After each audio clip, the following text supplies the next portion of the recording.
We're judging the world and saying what sucks. We're reviews versus the world. We've been recording for the past 3 years, and we just didn't know. Yeah. You know me. I wait for I wait for an exciting part of a conversation, and then I started going. And welcome. Okay, to sorry. This month's episode. If that blew your eardrums out, Brady will pay your medical expenses. He's got really good insurance. That is not binding. It's binding. Trust me. Our attorney is sitting here, right next to us. I am the attorney. He won't say anything. Oh, I was making up a fake person. Anyway, so guys, it's been a long time. It's been like 4 months. I think Brady has probably had another child since I've been here. I'm pretty sure. We're done. We are done. We are so done. Snip, snip. They went from a pack to a school to a herd to a, I don't know. 4 seems like a lot when you only have 1. That's all. To a force of nature. Mm. Yeah. At least you got really cute kids. You don't have to worry about, like, taking care of ugly kids. There are no ugly children. That's listeners. True. Calm down. Everyone has a kind soul. Or something. Unless you're an uggo. Alright guys, it has been a long time. Yeah. And that means that we have a lot to catch up on with what we have been into. Tonight there's only going to be 3 of us, so it's just John, Hey, Emily, Hi. and myself. But let's go ahead and let's start off with Emily. What have you been into? Just the 3 of us. Well, since the last time I did a podcast, I have moved into my home yay! that we built. Wee-hoo! It took a long time, but not as long as you'd think. It was a stressful process, but it wasn't actually that stressful. Other than moving in, I put up a fence. Like, that's exciting. I was in a show. See, there you go. That's interesting. Earlier this month. We only did 3 performances, so if you missed it, that sucks for you. Was that intended to be just 3? Yeah, it's a new theater company, so I did The Importance of Being Earnest with West Side Theater Company. They're a theater company out in Eagle Mountain. This was only the second show they'd ever done, so it's a really good theater company, and they put on really quality productions, but right now, they're in the early stages, so shorter runs, because we have to rent space, things like that to consider, so. Other than that, I've just been chilling, living the dream. I bought Harvest Moon Light of Hope on Tuesday. And yay, that's great. I know what that is. Yeah. And I'm excited for you. It's pretty okay. It's pretty okay. It's pretty okay. That's on the poster. I'm honestly Pretty disappointed. Okay. Yeah. See, here's the thing. Brady is obsessed with Stardew Valley, which he might talk about when we get to him. It might be a couple I have hours. so much to talk about, I don't know if I'll get to it. But all of you need to remember that I started playing Stardew Valley first, and I was the one who said it was good first, so... It's true. People should listen to me much sooner. That's all I gotta say. Other than that, I've just been chilling, living the dream, partying with my dogs and my husband. What else do I need? Money. Yeah. Everyone could, use a fair bit more of that, yeah. All you need is money. That was B-side. Yeah. That's why we need Aldo here to be like, the Beatles expert. Right. Hang on. Excuse me. So, John. I'm trying to think what happened since the last time we got together. Had I moved by then? Maybe? I think you had. No. I think I had just moved or maybe was in the process of moving.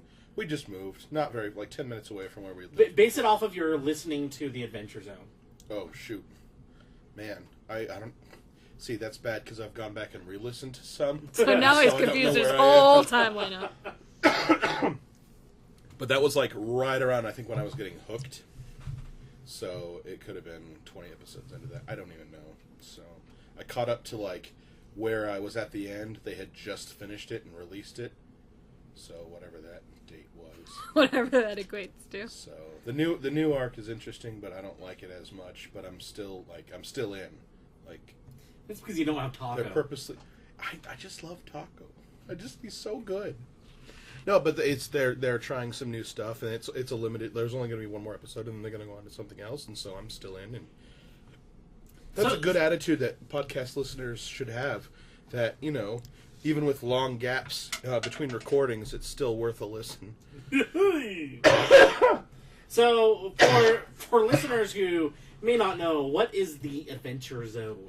I don't know. It's another... Well, Stephen already talked about it, and it's another podcast. We shouldn't be, shilling for other podcasts on here, but it's a... Unless they're paying us. Unless they're paying us, or unless Sponsor we're me. involved in them. It is a... I feel like that would be a segue. Oh, well, Brady, it's a real play. Do they call them real play podcasts? Where they play they play Dungeons and Dragons on that one, and they've moved on to the Fate system, which is another role playing game. Similarly, what I've also been involved with recently is a little podcast called 1D10 The Show, run by Brady, who is cheering in the corner over there. In case you couldn't tell. Yeah. My mom would also cheer if she was here. Oh. So yeah, it's fun. We have a little adventure run by Brady. We're in the. It's just still funny to me. So all of our characters are in the kingdom of Tutorial, and we're learning how to play D&D together by finding people in Tutorial. That's funny. That's actually hilarious.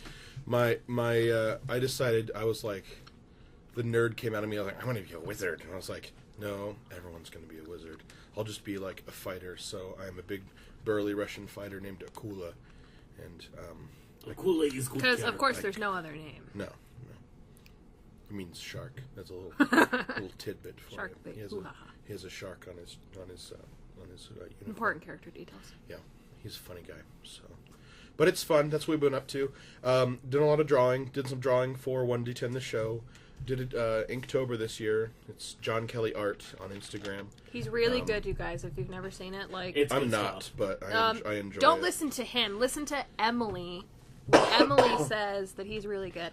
I am the midway point between people who draw professionally and stick figure drawers. And I'm below I'm all right of those there spectrums. in the middle. So, anyhow, I saw Thor Ragnarok. It was great. It was better than I thought it was going to be. Right? It looked really it looked dumb. Let's talk about that. Okay, have you seen any of the other Taika Waititi's movies?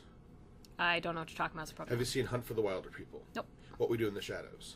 Yes. Okay, same director. Oh yeah. So yeah, he's I don't know cute. if, He's the one He's in What We Do in the Shadows. He's the thoppish one. And he's the voice of Korg. Yeah. He's my favorite. Korg is my favorite. My favorite. What's the insect guy's name? It's a circle, but like a freaky circle. It's like a circle, but like a freaky circle. Yeah, he's dead. No, I felt kind of bad because I stepped on him and I killed him. Oh, he's alive! He's alive! Hey! Oh, so good. I really like that. I like that they let Thor be funny. Yeah, without making it too dumb. Yeah, the opening scene might have been one of my favorites of any Marvel movie, where he's in the cage and he's talking, and you're like, oh, he's gonna be talking to another prisoner, and it's just a skeleton. And then Zeppelin kicks in and he fights, and that was pretty awesome too. And the fight with the Hulk was really great. I thought Cate Blanchett was amazing. I thought the third act felt a bit rushed. They could have brushed up the dialogue to be more than just I am going to kill you now, because it's pretty much what it was. I really liked it. I like that they freaking burned the whole place down. Yeah, man. Just, they're going for it. So, if Steven was here tonight, he would tell us about all of the comic inconsistencies with characters that drive him crazy, and that's why nobody should ever see this movie ever. And we would all roll our eyes. But he's not here, so we're all going to talk about how great it is. I wouldn't roll my eyes. I would just respect his opinion. He's wrong, though, because it's different mediums. Yeah. You got to look at it as the comics are a jumping off point, and the movie's going to do their own thing. Thor is going to have the same powers that he has in the comics, but he's going to do different things. It just doesn't bug me when things change. I'm not the kind of person that's like... Are you okay? No, I've been sick. Oh, man. It's not like when people complain about Dumbledore yelling, "Did you put your name in the Goblet of Fire?" And in the book he says it calmly. I don't care. Oh, I care about that. Okay, no, I should say. I don't care about that. I don't care at all. I really don't like the Harry Potter movies because they're bad adaptations. But, You're wrong. I think that I don't think that they're, good movies. I think that they did a poor job and like the movies don't make much sense without the books, and what reading the books makes you hate the movies. So, But no. No. That's all I have to you say. enjoy to that. you enjoy the Harry Potter movies? I enjoy the movies. I enjoy the books. I enjoy listening to Jim Dale's Oh, reading Jim Dale. of the stories on tape. Oh, be still my heart. Everybody who was wearing He's a hat in still this alive, room, but i.e. I John, just- took it yeah. off just now. Yeah, In respect. He's alive. Don't worry, guys. Don't freak out. he's But just the best. that's my opinion. Sorry. Continue. So, if I understand that, you like all Harry Potter regardless. Yep. It's all good. Yep. Okay. I'm that way with Terminator, but I will admit that some of it is bad. Sure. I mean, Some of it's real bad. have you seen the hairstyles of everybody in the fourth movie? Well, of- which one? of Salvation? Harry Potter. Oh, of Harry Potter. Oh, that went nuts. They were Yeah. like, Harry has long hair for no reason. Just go. Just go with it. Yeah. Yeah. So I get that. Some of that though was pretty dang good. Oh, yeah. The whole dragon fight was great. The first task that was great. Yeah, man. And in Goblet of Fire, the scene at the graveyard is pitch perfect. In fact, I would say that is the most perfect adaptation in the entire movies, like from the books. I'd have I to think- think about that, but I'd have to think about it. Yeah, It's I a think good argument. The second movie is not that great, but you do have Richard Harris as Dumbledore. Michael Gambon, I like him in other stuff, and you do. I think it makes the most sense without like on its own, without relying what we don't see on screen, but what we all know from the books. So Right. This is what's going. Blah blah blah blah blah blah. I don't know. plus Kenneth movie Branagh. just- Kenneth Branagh's great. That's my favorite role of his. I still haven't seen Murder on the Orient Express. It's good. I've heard that it's It's there are a couple points where you may find yourself, especially if you're in a lounging chair, nodding off just a titch, especially The if old it's right movie after did a put me show to on a sleep. Friday night. Don't do okay, it. okay. But it was really good. I look forward to seeing it because he directed it and Yep. he's in it, and Yep. he's a great director. Of course, he's going to do that. that Speaking of that Thor- trailer is something that I love. Yeah, That Yeah. trailer just makes me happy. yeah. I think they did a good job. The music is cool, but what's his name? Is it Leslie Odom Jr., who's from Hamilton? Yeah, who sings the "Nationwide is on your side" commercials? He sings it. Really? Yeah, if you the new ones I'll start where he's like listening in a more studio. closely. It's not Oh. like the Peyton Manning's one. It's the new ones. Right. Have you guys seen the SNL commercial where he's doing like a United Way thing where it's like playing football with kids? Yes. But he's like, "You guys suck! You guys gotta pick it up out there. Let's hustle!" And he's just like yelling at the kids. I love Peyton Manning. Oh my gosh. I'm sorry, that's like a tangent that has nothing to do with anything, but it just popped into my head.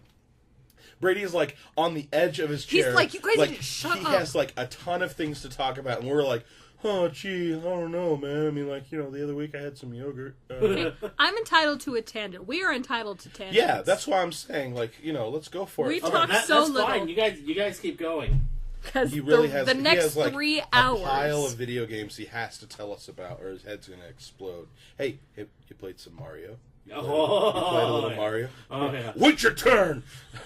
So, Emily, I want to hear about your dogs. I didn't know you had dogs. And I've had dogs for a while. Yeah? There are 2 poodles. One is a poodle Bichon mix named Princess. He's just doing this to bug Brady, but I'm going to keep talking. And then I have another poodle who we think is a poodle mix of something, but I don't know. Her name is Lucy. I've never encountered a dog in my life that loves a human more than Lucy loves me. Aww. Dogs When are so great. Curtis got Lucy for me, quote unquote, but mostly to give Princess a friend when we were still living in the apartment last year while I was doing Chitty. He had done the whole thing where he introduced her to the space, and introduced her to Princess, and like got her familiar, and she was really like nervous and like whatever. The second she saw me, not even in the house, we were outside. They came to greet me at my car. She's like, "Mommy?" And that was it.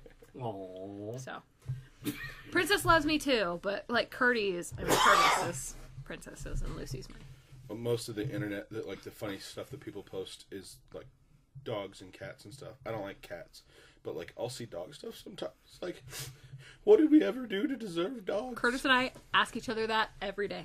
At the same time, I do not want pets. I do not want to have pets. And that's totally okay to love on everybody else. See, that's what I say. I need a neighbor with like a great dog. That's how I feel about babies right now. I don't need one for myself right now, but I'll love everybody else's kids. I'll just bust out a little Con baby has for one of the us. cutest kids. Little Brady Rissa. has adorable kids too. We got so many cute she kids. got an early Christmas present from her grandparents. This little table, Did she? and here she is with Pooh Bear. Oh. She loves her Pooh Bear. Aww. Cannot I've get turned over into. it. I don't know, Can't. Brady. Do you have to act out movie scenes for your children? Oh yeah. Okay, because I know Winnie the Pooh backwards and forwards, forwards and back. She'll just come up and say, "Honey, honey, oh, I'm so rumbly in my tumbly," and I have to do the whole Pooh Bear climbing the. Bears like honey, and I'm a Pooh Bear, so I climb there. Time to something. So Christopher Robin. Oh, and I have to like do the whole. Can you open your umbrella and say tut tut? It looks like rain. Tut tut. It looks like rain. These are the wrong sorts of bees. I have to act out the whole dang thing. And since she's a 1.5, what does she say when I'm done? She says again. Okay, I'm sorry, Brady. Go on. Let's hear what you've been into. I couldn't. We'll tangent about some other things later. Let's give Brady He's his been moment. so patient. He has. He's been a good boy. He's so like. Guys. I really tried to break you, and I couldn't because I just saw in your eyes like. I have been into so many things. I should have written down several FX TV shows and several Nintendo video games and put it in an envelope. Just waited. And Right. like, I was right. But Actually, on the TV front, there actually has not been all that much. The Good Place this year has been just on fire. I still gotta see I it. watched season 1 like a month ago on Netflix. I haven't seen any of season 2 because I don't have cable and I don't have Hulu. I have everything else, but not Hulu or cable. Right. I like The Good Place. Oh, I it's haven't so seen any of good. season 2, but... Ted Danson's smile, and I'm just Oh going my to say gosh. that moment is just ooh, woo. Yeah, dude. I kind of called it a little bit though. Yeah, A little bit. yeah. Like I had my ideas, Yeah. but none of them were completely correct. Right. I teetered on. I was along the right path the whole Right, time, right. basically. So, Don, you need to watch The Good Place. I know. It's so good. But probably. So I love a lot of shows, obviously, but one that has really stuck with me, and it's especially because of the season finale, which might actually end up being the series finale. We'll have to see. Is Nathan For You season 4? His latest episode, people were like really talking about online. I have no idea what happened, and the whole premise of the show seems super embarrassing. I've to never me. even heard of this. So good. Okay, so He's talked about it before, but yeah, Nathan For You I talked about on our very first episode.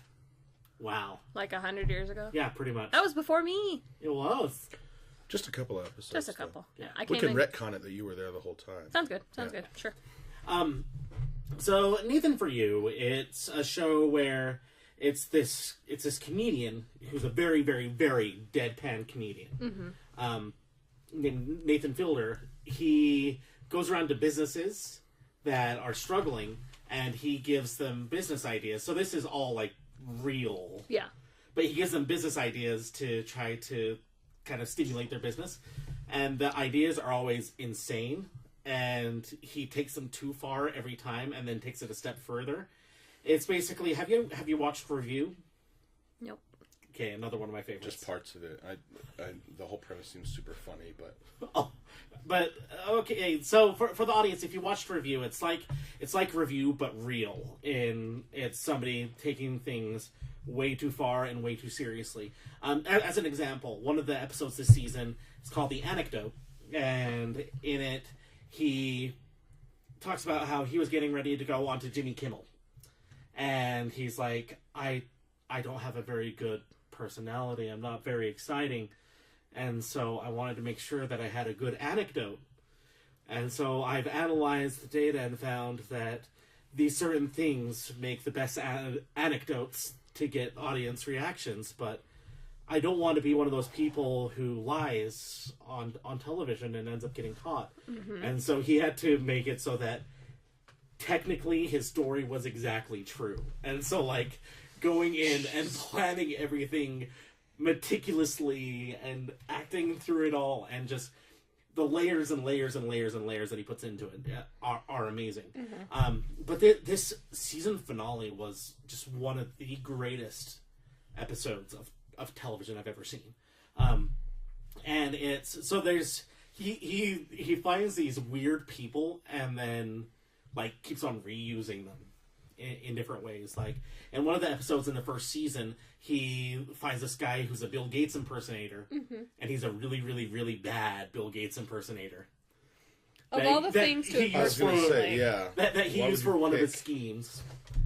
And so, apparently, after that episode aired, this guy just kept on kind of showing up to the office and hanging out. This, like you know, life, this 70-year-old guy just kept on coming to Bill the Gates office and isn't hanging 70. out. Again, bad. He's a really bad impersonator. Yeah, he's a bad impersonator. His impersonations are like, when in the 60s the computers took up the entire room. Gosh. Like, really bad. But and so like this episode starts with he's just talking about this Bill Gates impersonator guy, and he talks about how he kept on coming back to the office and just kind of hanging out, and he kept on bringing up this long lost love of his from the 60s. And so this episode is him basically helping this Bill Gates impersonator to find his lost love. It's really cute. And just all the layers to it. It's so good. It is so good. I mean, it's hilarious, but it's also very touching and heartfelt and gut-wrenching all at the same time. And it's about loss. And it's real. And that's the crazy thing. But Nathan, for you, I can't recommend it enough. But enough of that. Let's go ahead. I'm pulling up my Switch. Jeez. And I'll see if I can figure out back to about August. Let me pull up my game list and see if I can quickly give a couple of sentences. All right, so His thumbs have kind of permanently, like etched themselves clawed into funny shit. I got what's Groundskeeper really? Oh, My fingers won't do this because it's Space Invaders. Video game? It's just like... Brady's gonna get Twitch thumbs. okay. Yep. So let's start off with Sonic Mania, which is a 2D Sonic game that is actually really, really, really good. Like it's better than the old school ones, and it's exactly that style, that old school style, and it's amazing. I highly recommend it. Overcooked Special Edition. Okay, Overcooked. Oh man, we need a moment of silence because Chris's Switch, like something happened to it, and he had to take it in and get the hard drive wiped. So he's got to, oh darn, replay Zelda. And Overcooked, though, that is a big loss because some of those levels are so They're hard. And we would fight and finally get 3 stars. I say we, I was there for some of those, but they're for enough that you feel the emotional repercussions oh my gosh, of the loss. We have some friends we played with, and Chris and I, I don't know if it was just video game intuition, but I'd only played a couple of times, but got the gist of it. We did 2 versus 2 doing burger battles. We smoked this other team, and they were like, "No, you guys are cheating somehow. We're gonna play again." We beat them even worse the second time. That's so funny. Overcooked is a wonderful game where you're working in a kitchen, but some of those levels where you have to put stuff on the rocks, in the lava. Oh man! And or you're shut off from half the kitchen sometimes, or things are just on fire. It's so stressful. So good. Yeah, that sounds really stressful. It's a really great game. It's like Space Team. Mm-hmm. It's like it's like Diner Dash, but with multiple people, and you actually have to cook the meals. Doesn't sound like a game for me. Sounds like too close to real life stressful almost. a little bit. Project Octopath Traveler. So this is a demo that released. The game itself is actually not releasing until next year. It's like old school Final Fantasy, except with a really cool art style. Then the art style, it's pixelated but 3D, and it's really beautiful. And the music is amazing. The characters are great. I love this demo. I played through this demo so much. Sheffy, which is a game that I know that Steven is obsessed with on his Switch. It's a card game.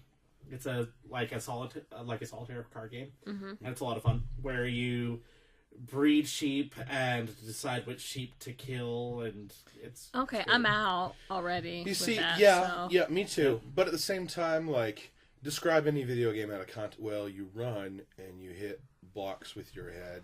And sometimes you jump And on you turtles. eat mushrooms, and Yeah. you kick turtle shells. Oh, and you go down these tubes? That sounds like the dumbest thing I've ever... It's the best game ever.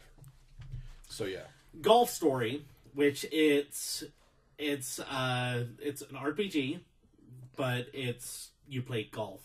Like, you wander around golf courses and use golf to solve puzzles and, what kind of compete puzzles in can tournaments. you solve with golf? Like, Apparently how a did lot. this ball A get lot, in? actually. Okay.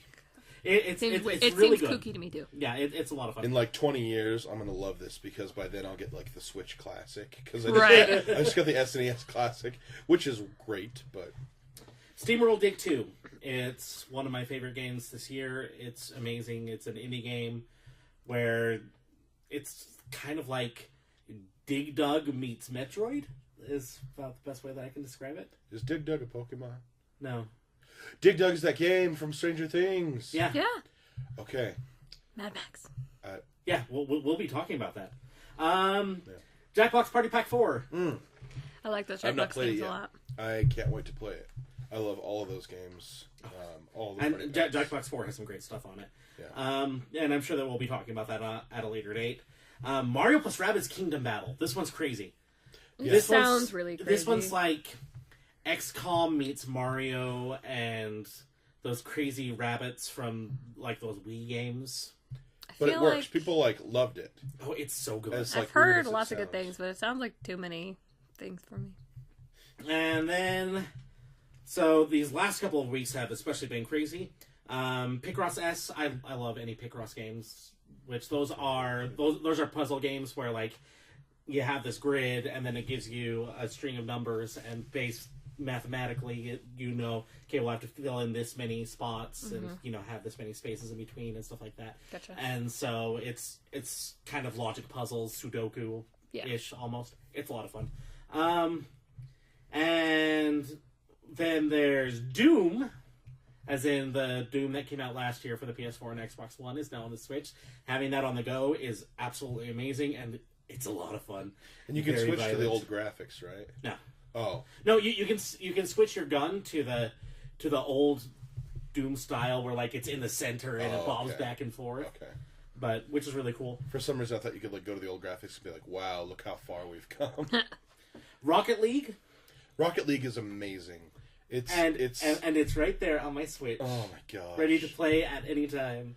So, so much fun. have we talked about Rocket League? I don't think so. Possibly. I have no It's idea. soccer, but you're playing car. You're driving cars.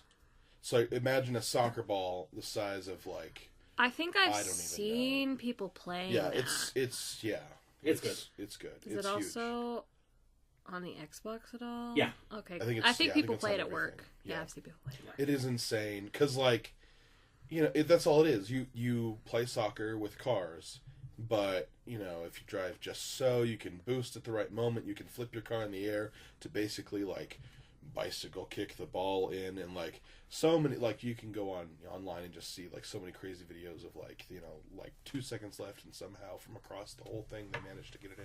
I could never get the stupid car to like go exactly where I want it to go. Yeah. So I enjoy it, but like I suck at it. And then there's a little game called Skyrim, just came out today. And so What's the difference between like it's just released on a new platform or like It's just released on the Switch, and now I can take it anywhere. And they actually do have you can get Link's main outfit, the Champion's Tunic from Breath of the Wild, and the Master Sword and the Hylian Shield. That's cool. And I was gonna say Breath of the Wild is pretty much like Zelda themed Skyrim anyway, Yeah. and even bigger it sounds like from the maps and stuff. But it actually works and doesn't have bugs. But I mean, I'm enjoying the Skyrim. bugs of Skyrim are fun. Watch Monster Factory sometime. Oh, so great. And then a little game called Super Mario Odyssey. Okay, good. I thought you skipped that one. I was like, how on earth is he not talking about this? Have you beat it? I have. Okay. So, but well, yeah. yeah. I'm sitting at like 360 moons right now. How many are there? 1,000? But you can get up to 999. Jeez. But that includes like 170 or so that you would buy. Oh. Like naturally, it's like 820 or something like that. Just a quick tangent. Speaking of buying stuff, did you see like the crap that EA is getting about Star Oh, yeah. Ooh. So here's the thing about Star Wars Battlefront 2. I would have put up with the microtransactions if people actually said that the base game itself was good, but the reviews have not been very positive. Jeez. So like, they have the game, but really to do anything in the game, you have to buy so much more. Hate that crap. So like, the best is the meme I saw where it's like, "Give up, Anakin! I've bought the high ground," and like he can't win because. Yeah. So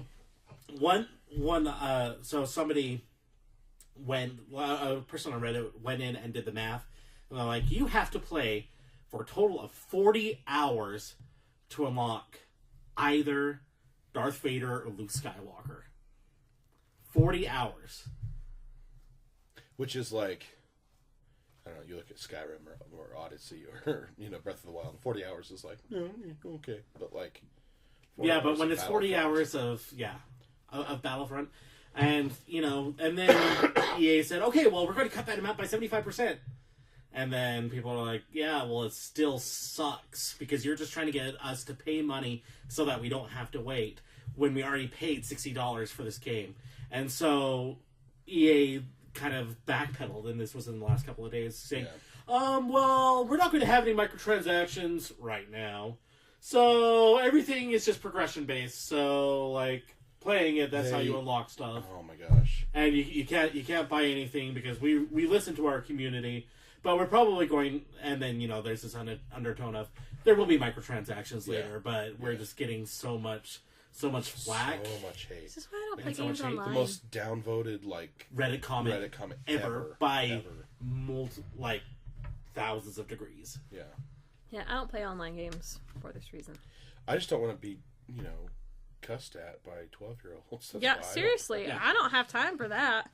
I don't I'm want to be still- cussed at by adults, I'm let still alone mad about, like, 12-year-olds. I had a Xbox Live free trial, and someone in this game kept killing me for no reason. He was on my team. He kept just, like, shooting me, getting me to probably, like, trying to provoke me to kill him, and then he could boot me, and Right. it's not fun. Just took away the fun of the game. Yep. Random player from 3 years ago. That's Who like when was you're probably playing 13. when you're playing Overwatch and you have someone who's Mei on your team and they just keep on making ice walls to block your path, and then they do the hi emote. Hi. Yeah. People are turds. People Yes. are big old turds. People are turds. But you know what else? What is not a turd? Super Mario Odyssey? Super Mario freaking Odyssey. Okay. This game is so good. So, basic elevator pitch. Imagine going back to Mario 64. Which is the best one. Except for you can throw your hat at enemies and turn into the enemies. Now, what happens to your body when your hat goes somewhere else? You kind of get absorbed into them. Oh. Hmm. So Yes. It's But- kind of like Kirby. You can. Oh man, there's so many cool things. So, for example, this won't spoil too much because number one, it's in trailers, and number two, it's in the first world. But as you're going along, and first of all, you get a chain chomp, and then you use the chain chomp to pull it back and then release it, and then it will break down walls for you. So as you're in this really cool looking world, waterfalls, and everything is kind of dinosaur themed, and you kind of go up a little bit of this hill off to the left. You're like, hey, what's up there? And you see this giant freaking realistic looking Tyrannosaurus Rex. And so you're like, hey, he's sleeping. Why don't I throw my hat at it? And you turn into a T-Rex. That's pretty awesome. It's amazing. But this game, it's so creative. It's so fun. It's just pure joy. Like, it is... I love the Galaxy games so much. This is the best Mario game, at least since 64. If not better than 64. And there's so many nods to Mario's history, and the fact that within 7 months the Switch has released two of the greatest games ever made in Zelda Breath of the Wild and Mario Odyssey says a lot about how awesome this little system is. Well, and I agree that they're great. Well, I assume. I haven't played Odyssey, but, like, Breath of the Wild is really cool. But is this just hype for a new system, and they're just kind of like putting all the chips out right now, and then it's going to kind of fizzle like the Wii did, or what do you think? Oh no, the thing is, you have to consider that Nintendo up to this point, they were a company divided because they would have to do their portable games and their console games, and so because of that, both libraries would tend to suffer at different times. But now you have everyone all together on one system, and the results are phenomenal. It's such an amazing system, and just the versatility of, go and pop this in my dock, have it on the TV, pop it out, take it to work with me. Like, I would not have gotten in nearly as much gaming as I was able to just talk about if it weren't for the fact that I could play it on my breaks at work. Right. Like, it's amazing. I love it. But yeah, Mario Odyssey is outstanding. It's pure joy. It's a lot of fun. And then other than that, Oathbringer. Oh my gosh. Remind me, Emily, you have not read any of Brandon Sanderson's works? Except for Emperor's Soul. Yep. Okay. Well, this is another big, huge million-page book. I don't know how long, many pages his books are, because I always do the audiobook in the digital format, so I've read the first part, 40 chapters. And I'm just starting to kind of get an idea of where it's going, kind of, maybe. Because it's still a billion more pages, but... So it's book 3 of the Stormlight Archives, which is Way of Kings, Words of Radiance. You've heard us talk about those before, because they are... This might now be my favorite series. It's like the Orson Scott Card Shadow series, like Ender's Game, Ender's Shadow. Is that okay? I thought I was kicking Emily's foot on accident. No. It was a chair leg and a toy. I'm all the way over here with my little legs. I was like, I don't think you were that tall. My legs So definitely can't go I out was that like far. really weirded out. I was like, is there a secret person under the table that I'm just kicking? Yeah, it's the orphan we adopted. It's Roberto. Hola, Roberto. That's racist. His name's Roberto. Yeah, but he speaks Tagalog. He's from the Philippines. Oh my I don't gosh. speak Tagalog. Okay, this is going too far. I thought it was Tagalog until about 10 years ago. I was like, you're from Philippines? Do they speak that Girl Scout cookie language? Anyway, so They're one letter off. I'm trying to learn more about the world around me, and I related it through I cookies too somehow. did the same thing, which is why I think it's so funny. So Brandon Sanderson is fantastic, and I will tell a little anecdote. He was at Salt Lake Comic-Con, had a little booth. You could get your book signed. I thought you were going to say had a little booze, and I'm like, did that make it more exciting? I don't believe that was the case with Mr. Sanderson. But he stayed for hours and hours and hours and made sure that everybody in line got their books signed, took time to talk to his fans. My brother-in-law and I went, and knew that there'd be a lot of people who wanted to go to his panel, because he did one panel with Brendan Mull and 2 other authors and an illustrator who I've forgotten their names, but it was very entertaining and very great. They basically played 2 truths and a lie for the whole audience. It was really fun. And then he just did one whole hour just for himself, and we figured out we should go in early and just stay in that room as the panels change. Right. Not everybody did that. I think that this will be the last year where we're they're not going to clear the room, because it ended up that we were at one end of the building, and there was a line all the way down to the far end of that building of people who wanted to get into the room, who, for whatever reason, didn't plan as well as my brother-in-law and I did. So he got his book signed without having to wait in line, because the line to get into that room became the line for the book signing, which was probably 6 to 9 p.m. That was, I think, our first recording of our other podcast. I was late for because of the dang. I was like, okay, I have 10 more people in front of me, and they're all in costume, and they all want to talk about their costumes, and I just want this signed and to high five the guy. But Oathbringer so far is really great. The first book, you learn about Kaladin and his backstory. Second book is Shallan and her backstory, which I found a lot more entertaining than I had suspected. I really enjoyed her how messed up she backstory. is? Huh? How messed Yeah, up she is? the backstory, yeah, it was good, but like really what I liked was her kind of like, you know, toughening up and coming into her own and really, you know, like being a spy, you know, like having to do like stuff that was beyond her, you know, Ghost Bloods. abilities. Yeah, and there's more of that in this new book. Oathbringer, we learn a lot more about Dalinar, which is really cool because that's stuff I wanted to know about.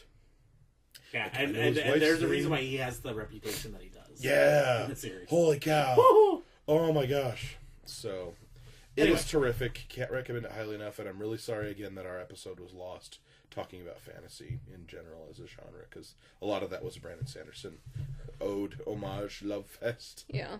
Well, I think that we may end up doing, once we've all finished Oathbringer, maybe a little side one. Have to get some of our friends to Have just talk about the Stormlight Archives in general. But we're not talking about the Stormlight Archives today. We are going to be talking about Stranger Things 2. But before we do, I think that we all need to refresh a little bit. So we're going to take a break, and we'll see you in about 10 seconds. Goodbye.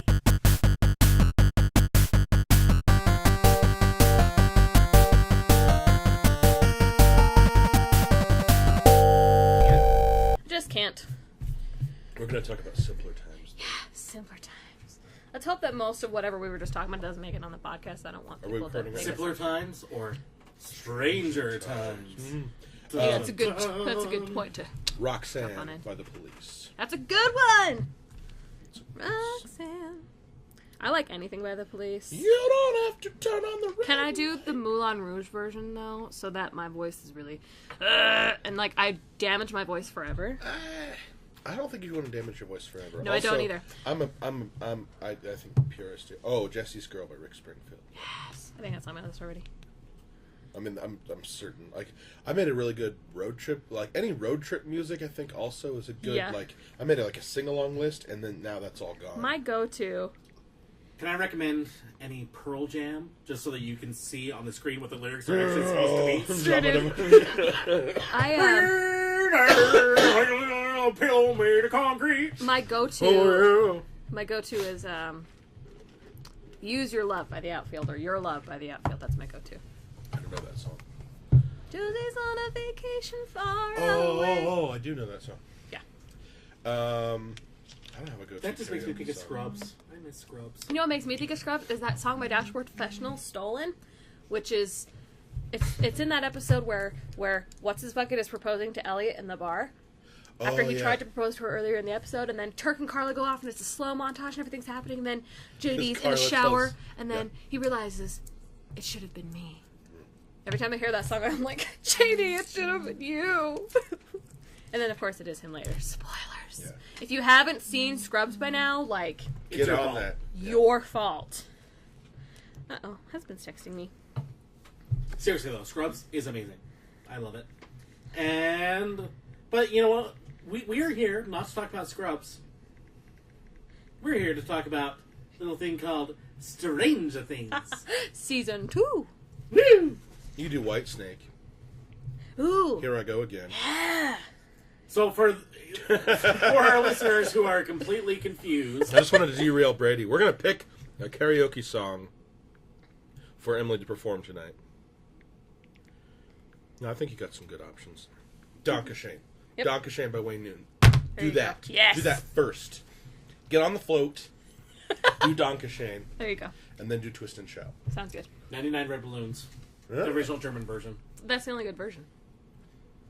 Luftballon. I don't know. 99 Schiss Luftballons. Something Horizont. That's all I got. Or 99 Schiss Kriegminister. And that's all I know. I like Goldfinger's version. Don't judge me. I like it a lot. I do too. Anyway, so Stranger Things. Now, you know, I have this friend at work who I love dearly, but he is not always on top of what everybody's into as far as entertainment goes. Like, that's just not his priorities. Is he still catching up on Frasier? I was going to say. There's no shame in that. Nope. That's like a once-a-year watch for me. Yep. I love Frasier. And so every once in a while, I'll you know, connect with him, and we'll talk about, you know, what you need to know to be part of the social, part of the cultural zeitgeist, you know, and had to be, recently Stranger Things. Because this show is so damn good. We were originally planning on doing a podcast back in August that was all about streaming services and our favorite things on our favorite streaming services. And, of course, Stranger Things would have come up there because, in my opinion, it is Netflix's best original. I would say it's one of, at the very least, if not the best. I have think lots it's of the best. feelings. There's a lot of good comedy specials. Mm-hmm. I think that's kind of shifted from, getting a Comedy Central show to now it's like you get your own Netflix special for comedians. What else? Like Netflix, what other, Well, I mean, there's things that are completely on other weird... How could I? On other weird levels, like Making a Murderer is outstanding. That's true. People talk about that. American Vandal. Oh my gosh, that is so funny. Curtis and I... Okay, here's the thing. I saw the trailers for it, and I'm like, this is going to be really stupid. I might watch it, but it's probably going to be stupid. We had a coworker named Sky who watched it, and he's like, you guys gotta see it, it's hilarious. And Sky, I mean, most of our tastes align in the same way. Sometimes he doesn't love the things that I do and vice versa, but we're like, okay, we'll check it out. That first episode, I was hooked so hard. It is ridiculous and hilarious. We're gonna talk about Stranger Things, but if you want to watch a new Netflix show after you finish Stranger Things season 2, of course, watch American Vandal. So, just to let you know what American Vandal is imagine Making a Murderer, but it's about but it's a mockumentary about high school teens, and one is accused of drawing penises on cars. And that's what you have with American Vandal. Who's in that show? Nobody like significant. Yeah, nobody famous, which is one of the things that makes it great. Oh, it's hilarious. It's so funny. Oh, sorry. Moving back. A little bit inappropriate, but you know what is not inappropriate? Stranger Things. It's Stranger Things. Except those little boys, especially Dustin, he's got a potty mouth on him. No bad words against Dustin. Thank you. Oh, okay. no. Dustin I'm not saying that's I love Dustin. Okay, he is the I best. love Dustin. But if we're talking about naughty words, he spews out quite a few this season, especially. All right, so I think that we need to start off this conversation by saying immediately, spoilers ahead. We're not going to hold back anything because we're actually going to even start off with a recap. So if you have not seen Stranger Things season 2, go watch it. Think of it as an 8-hour movie. And 9 hours. 9 hours this season. Well, actually, you can skip episode 7. No, you can't. It's great. Shut up, Brady. We'll get to it. We'll get to it. But just think of it as a 9-hour movie. Go and start watching, and you'll be hooked. And then you can come back and join us. And we'll bring a snack. We'll have fun. And they're back. Bob died. Bob died, and it was so sad. Wait, we gotta get our recap in. Okay. Just to make sure. Now that we've had our moment, which we'll have again many times. All right, so a quick recap. We pick up a year after season 1 ended, and season 1 ends with a few little cliffhangers. Like, first of all, you see Will cough something up and like a little slug thing, and he also has a flash of the Upside Down, and so you know that, hey, something's going on with Will. You see Hopper leaving some Eggos out in a box in the forest. And driving back to the facility. Yeah. So you think that, maybe he's in cahoots now. Okay. You see, what was it? What's his name? Jonathan Byers, bringing over a little present. That's right. So, we see that even though Nancy and Jonathan had this connection in season 1, near the end especially, they're not together by the end of season 1 because Nancy went back to Steve. Yeah. I have many opinions about this whole situation, which will be clarified later. Oh, yes, we will get into it. Steve's the best! Sorry, continue, please. Go on. Okay, and so we pick up the season, and those threads start to be filled in. You can see everybody is still affected, but they also are moving their lives along in some ways. Growing up. You have Will's mom. Oh my gosh, why can't I remember? Joyce. Winona Ryder. Joyce. Yeah, Joyce. Joyce Byers, who is actually... It looks like she's actually not hysterical Winona Ryder anymore. She's normal Winona Ryder. and a big part of that is Samwise Gamgee coming to town, and I think they were like, hey, let's look at this. Who are we going to add for this next season? Well, who was really big in the 80s that we can throw into this movie? You know, Sean Astin did a lot of stuff in the 80s. Okay, let's get him. Phil What Reiser. about Paul Reiser? Yeah, we'll get Paul Paul Reiser. Reiser. We'll throw him in too. And there was there somebody else that I'm missing? Probably. I can't think of anybody else but those two right now, but like... So, yeah, like, they were like, yeah, let's just throw him Sean in. Astin holds the most special place in my heart. I love him unconditionally. That's all. Sean Astin's terrific. Yep. But then you see that, yeah, not all is right with Will. Not all is right with Joyce. Yep. Not all is right with basically anyone, and everyone's having these... Emo Mike! Emo Mike. Did you guys watch Beyond Stranger Things? We'll talk about that Yeah. a little bit at the end. But I think, like, everyone's, at that point, like, everyone's kind of treating Will kind of like they're a little reserved around him because they're, you know, He's the zombie boy. Yeah. He came back from the dead. The only people who are treating him normally is, like... His brother. And so we have Will is having these flashes into the Upside Down, and he's specifically being chased, more or less, by this giant smoke monster. Shadow monster. Smoke monster's a little too lost adjacent. We should pick a different... Shadow monster Shadow is the name of the Okay, monster. Oh, fine. it is, okay. Shadow monster. Actually, the Mind Flayer. Yeah. Well, they refer to it also as the Shadow Monster. I love when they, like, bust out the teeth. Right? They're like... Come on, guys. What are you talking about? Look at it. Look at it, Hopper! It's like see the one where it's like, Mirkwood, what are you kids doing? That's from Lord of the Rings. Okay, what are you talking about? Like, just shut up and tell me. So some shenanigans go down. You have Dustin finds a little slug and decides to start raising it and doing research on it. And then you realize, oh, that thing's going to turn out to not be very nice. It's a baby Demogorgon. Whoa. Yeah.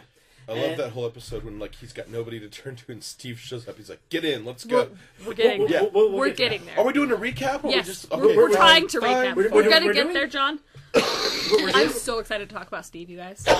We're doing recap right now. We're getting distracted, in case we couldn't tell, listeners. Yeah. Well, there's just so many things to be excited about with the show.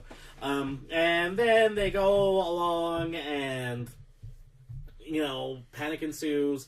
Will gets weirder and weirder, and thanks to some great advice from Bob, ends up basically being possessed by the smoke monster. The Shadow Monster. Shadow monster. Mind Flayer. I'm going to call it, let's call it the Mind Flayer. I'm gonna call it the Shadow Monster. Keep talking. And then they find that, oh wow, there are these tunnels that are upside down adjacent, running under the whole town and making everything go rotten, and craziness ensues, people die. Lots of people die. 11 goes on her own little adventure with bad actors. P.S. 11's And then- alive. P.S. Patient- 11's been living in the woods the whole time in a cabin that Hopper set up for her. With his... Get to that. How are we? Okay, Okay, you said we're we're gonna not get to that. recapping That well enough to get happened back to before it. what you were saying So right now. let's just speed things along here. Everything's going to shit, basically. Yeah. And 11's alive. She's living with Hopper. But Hopper's keeping her secret because, like, we don't want, somebody to find 11. There could still be bad guys out there. But 11's like, I'm 13. I want to get out of this house. I want to learn more about life. Now that I have vocabulary that's more than 7 words, I can do that. True. And then 11 comes back, saves the day, closes the gate. Everything is happy. And along the way, we were introduced to a bunch of new characters.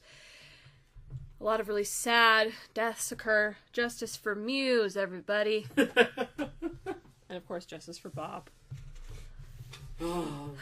Okay, so You should really first just of all- watch it. Our recaps are really bad. You need to just watch it. So first of all, I did kind of speed through the recaps because we're going to be talking about things a little bit more in depth. So much more in depth. I have so many things. Sorry, go ahead. First of all, favorite moments. What are your favorite moments from Stranger Things 2? Everything. Okay. Oh my gosh, there's so many. All of episode 7, Brady. No, we'll save that for later, I suppose. I enjoyed... I don't know, all of it. I think Dustin frantically trying to get a hold of anybody on the radio while he's trying to figure out Lucas's sister. Little.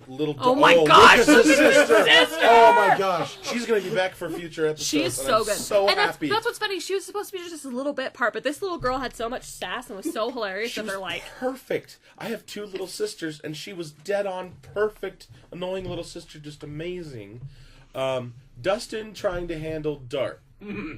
Dart, his little pet, which he doesn't even know what it is at first, grows and sheds its skin, and then turns out, oh, it's a Demogorgon. Holy crap! But he likes Three Musketeer bars, and so he discovers it sheds, and then realizes that it ate his cat, and he has to he knows that he's got to old yeller it, and so he's freaking out, but he contains it, and then he's trying to get a hold of anybody. And then he runs into Steve, who is on his way to go try to get back together with Nancy because Nancy said she didn't love him, and so they broke up, and he wanted to okay, I'm gonna make this work. There are no other girls at the school. Literally no other girls. none, apparently, except for Nancy. Barb got eaten, so there's nobody else except # dead. So he gets Steve. Somehow he ropes Steve into it, and he's like, "You still got that bat? You still, keep bats with barbed wire all around him, and nails and stuff. Sure. You still got that bat?" And it's yeah. So they go dart hunting, and they bond, and Steve tells him the secret of his luxurious hair. Oh my gosh, it's so great. Their whole rapport. Yeah.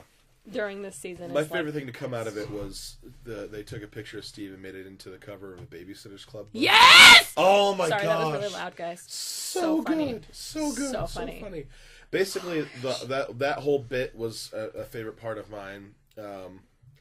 I thought Bob's death felt like the kitchen scene in Jurassic Park, and it freaked me out. And I knew there was a jump scare coming, but I thought he was going to live, and he died so horribly. Can we give, sure, Will's being possessed by, monsters and stuff, and that really sucks, and he's going to get an attack. Can we give Joyce a break?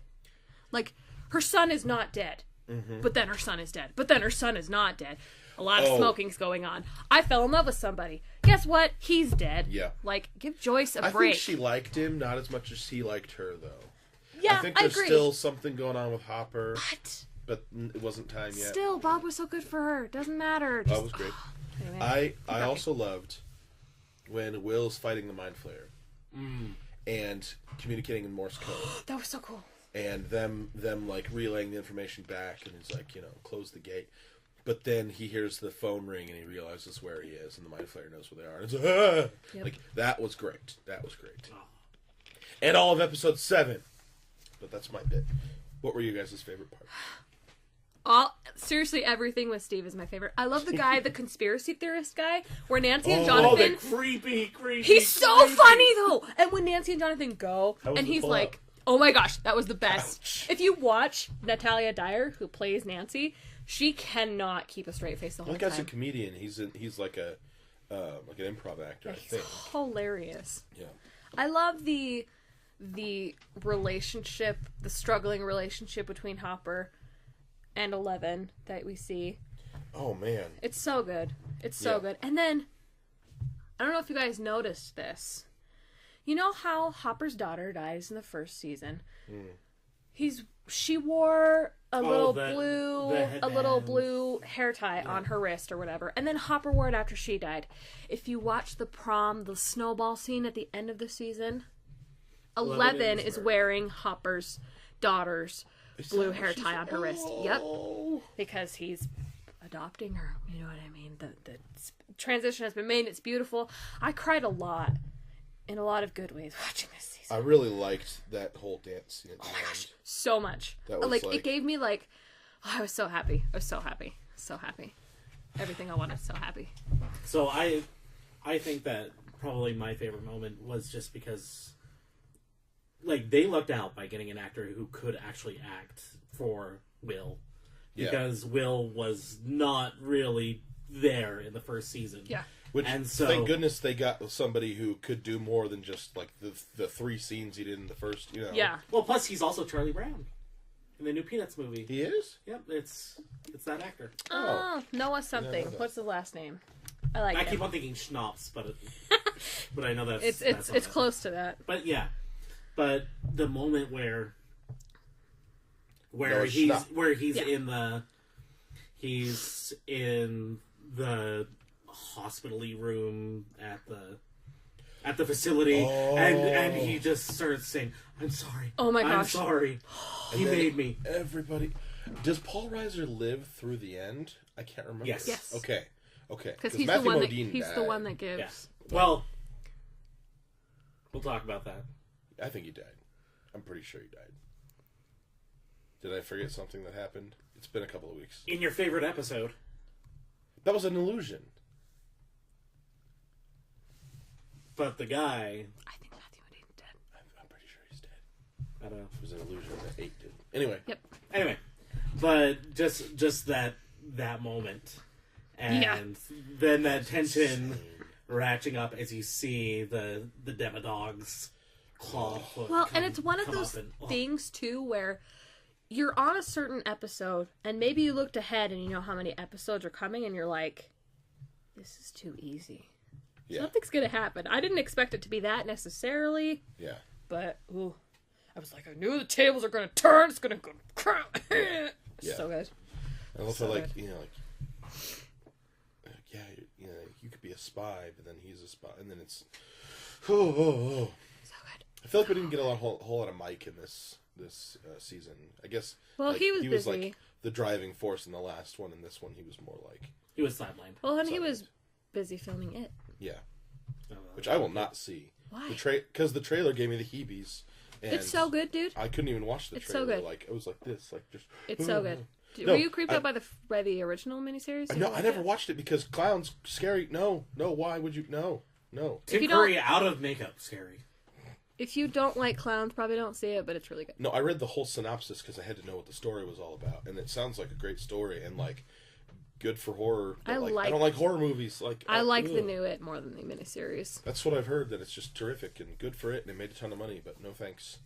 But Finn Wolfhard getting acting work, that's great because you know these kids are wonderful. Yeah, I they're wanna so see more talented. Stuff. Yeah, So good. so good. I love these kids. I all of love them. the love triangle, Lucas and Dustin and Max. Max! Yes! I think Max was a great addition, and the whole like crap, like her getting into like you know them, like Mike keeping her at a distance because you know he didn't want more in the party. It was like don't be a turd, Mike. I forgot a favorite scene. Yes, go on. Max's brother shows up No. to Nancy's house. Nancy's mom had been in a bubble bath, reading a romance novel, treating creepy. herself. Someone's knocking on the door. Her husband's a lazy bum and won't do anything about it because he's very much, I'm content doing nothing.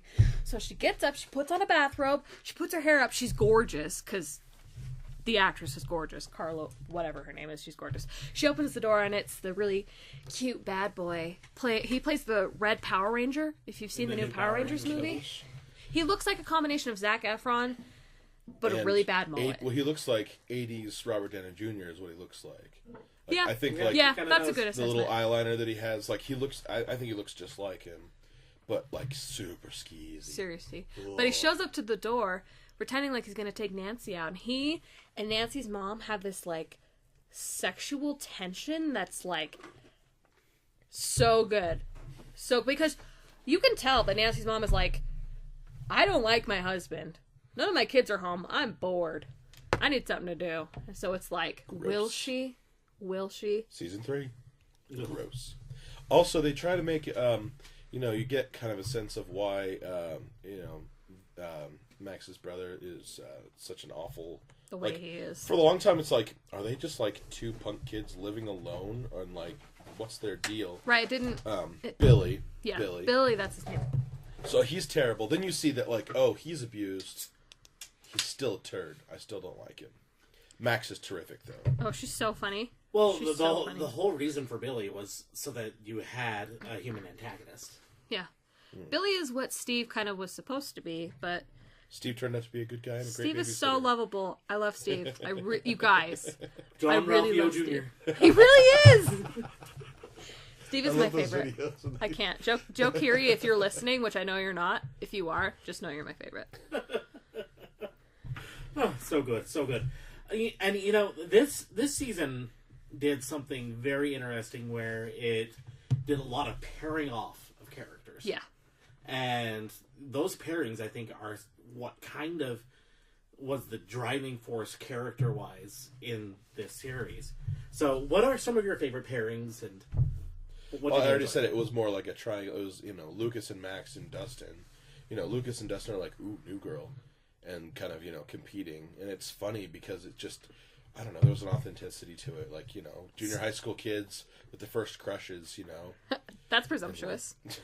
Thank you. Or, yeah, it is. Because Desmond doesn't know what presumptuous means. Yeah, I liked that whole situation a lot, too. Stalker becomes a term of endearment. Yeah. I look, because, like, she's always a step ahead of them. And just, like, quit being weird, guys. Like, they're watching me. And you had Nancy and Jonathan. I mean, they're That fine. is one of my least favorite pairings. Like, it... So, you can tell that they're dating in real life when you watch this show. Oh, they are? They're definitely dating in real life. Like, you know that for a fact, or like... No, I know okay. that for a But fact. now they have to date back in England. Because he's not American. Jonathan is British. Well, because of, the drug charges. That's true. Oh, yeah. He got busted with a lot of coke. Ugh. Don't It be happens, stupid. man. Just leave your Coke at home, guys.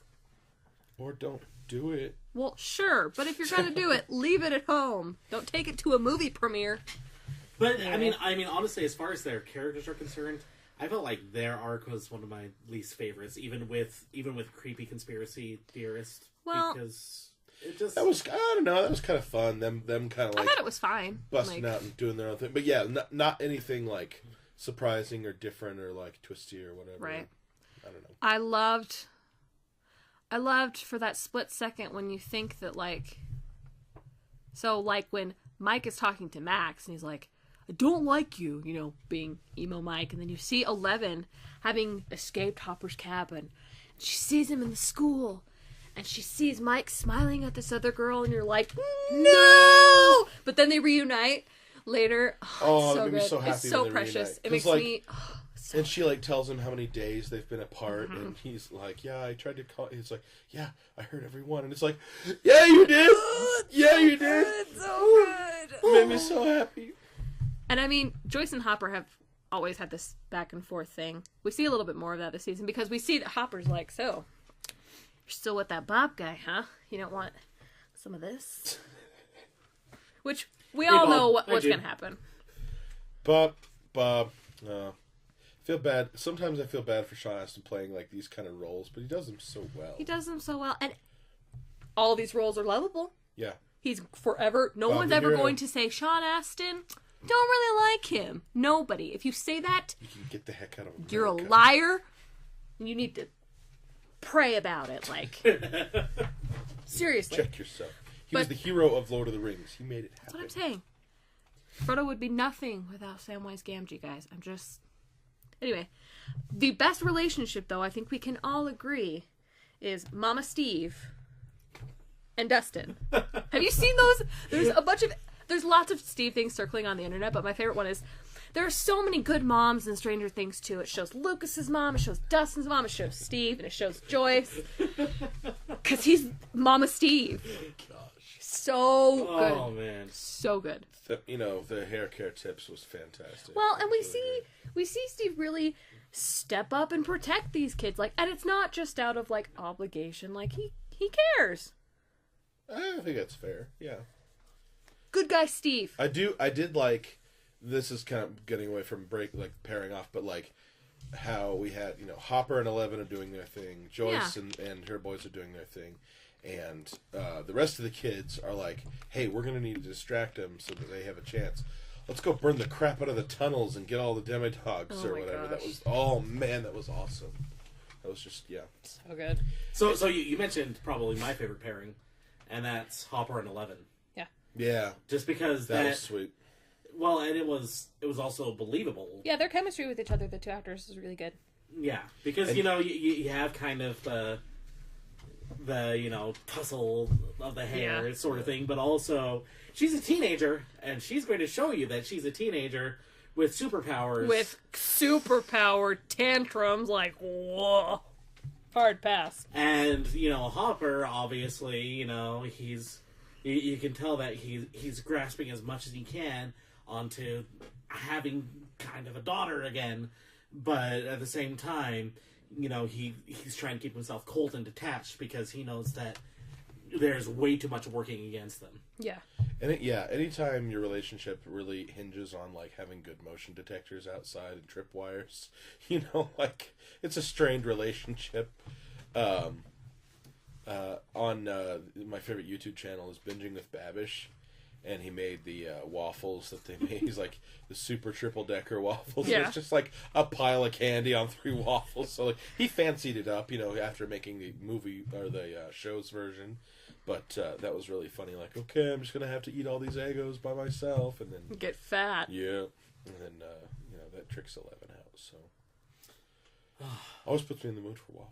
Yeah, man. Seriously, like every time I watch them, I'm like, I really need some Eggos right now, guys. So we have kind of we've talked badly about Mike. No.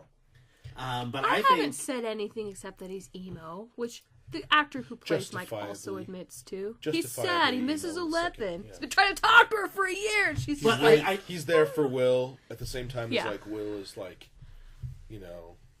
upset with him because of the way he's treating him because he's zombie boy. But Yeah. like, and that's actually where I want to get into the pairing of Mike and Will. Yeah. I think was a very, very strong pairing because we got to see that these boys really are best friends. yeah, and they know each other so well and they want to work together so well. He's there at the hospital for Will when he's inhabited. oh. So creepy. Mike's parents have no idea where he is because they're Yeah, those are the real heroes of Stranger Things, are the parents who do not give a crap about these Well, kids it's like, doing whatever they want all the time. it seems not that. I mean, it seems pretty realistic of the time. Like, That is true. go do your things. I was going to say, 10 years later, my parents are just like, yeah, you can go ride your bike in the other neighborhood. Now I'm like, I didn't have a phone. I didn't have, I had a vague window of time to be home by. Like, Right. anything could have happened to me. Like, anything could have happened to me. dude. So, yeah. Freaks me out. So let's talk about the elephant in the room. Brady's really struggling to speak about episode number 7. Episode 7. My wife and I watched 1 through 6, and then for whatever reason had to stop. It was too late, and then the next couple of days we couldn't, and then we came back and watched 7. Now, 6 ends on a big cliffhanger. They realize, oh crap, this little rift that we've been taking care of is not really where they're trying to bust through. They've just been keeping us busy, and really there are tunnels all over the place, and there's a lot of demogorgons all over the place. And they just killed all of our soldiers. Yeah, they just killed all of us. And then okay, there's a cliffhanger. And then you cut to what 11's been up to in season 7. Go on, Brady. So here's my thing, because I've been thinking about it a lot. And honestly, I think that what episode 7 does so wrong is its placement. Because it breaks that tension very abruptly and it breaks the flow. You don't think it's like a respite and like a reset to kind of before? I think of it that way. I honestly think that the show would have been better if it would have gone to episode 6, episode 8, and then episode 8 you have 11's return right there at the end, and that would have had more of an impact if you hadn't known that, well, yeah, she's coming back.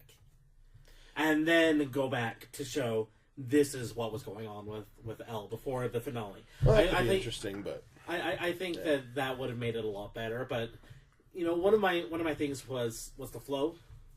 Another one of my things was the fact that 8 was okay, but Okay, no. 8 was awful. I liked 8. What's I wrong was with 8? very distracted by her lack of authenticity as an actress. yeah. So it took me out of it a lot. I don't know if she Her was abilities were interesting. Sure, her abilities were cool, but maybe I don't know. What I really hated The actress who Where plays 8, the- I'm sure you're a lovely person. was the gang that looked like, okay, well, let's go ahead And remember that first Ninja Turtles movie?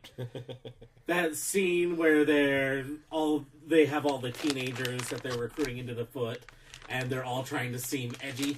Yeah, that's pretty much what you got. You just plucked a few of those people from that basement and said, okay, now act in your caricatures and be very bad at it. And that's what you get.